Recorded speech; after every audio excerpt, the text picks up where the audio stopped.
Egbanye nkeke tɔxɛ aɖe ne nyako weto ƒoma kple dua katã le aŋlɔnyigba dzi. Nkatɛ megblɔe la ɖo. Míeƒe blavɛ zã ɖum ne ɖusifiagã tɔgbi kposegi enelia. Yoru dzidzifia eƒe blavɛa. Egbea ebe yeaɖu azẽ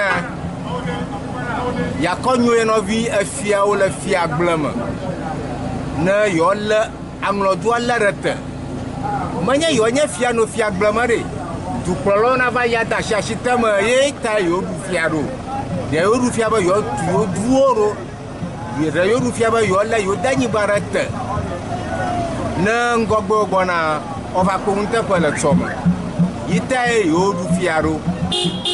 Le xema ta yedo ɖe fiawo katã gbɔ le aŋlɔnyigba dzi le ʋenyigba katã dzi be ɖe wo katã ne woanyɔ ne yewoawɔ nuteƒe yewoƒe nutowo me dudzadzra ɖewo hiã yewowɔ eƒe dua nano tea yewo katã yewone zã agbagba yewolé kpekple ɖo yewowoe ne wòanyo yewozã ɖo mie le gbã miawoe zɔ.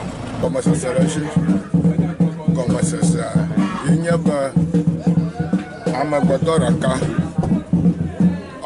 ye ɔgatsi ta ɖokui si axezese nya ɖokui si be anyigba katã yi te eye kokpo ga ta memɔna ge nɔviawo mama ɖeke bubu ko ega ŋusẽ le esi nenema gbegbe le ganya me ta fifia nɔvia va be yaxɔe akpi fika me fiƒo da katã gbe ta fiƒo da le dzime nɛ enye ya.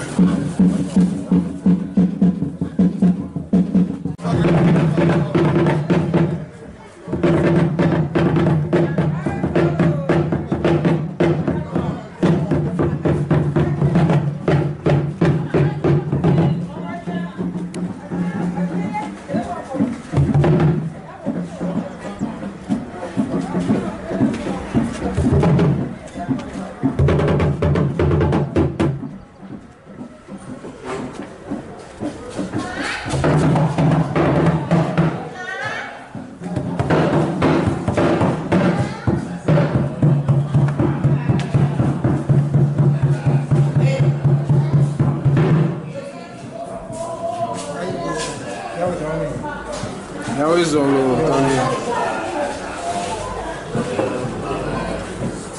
Now is all.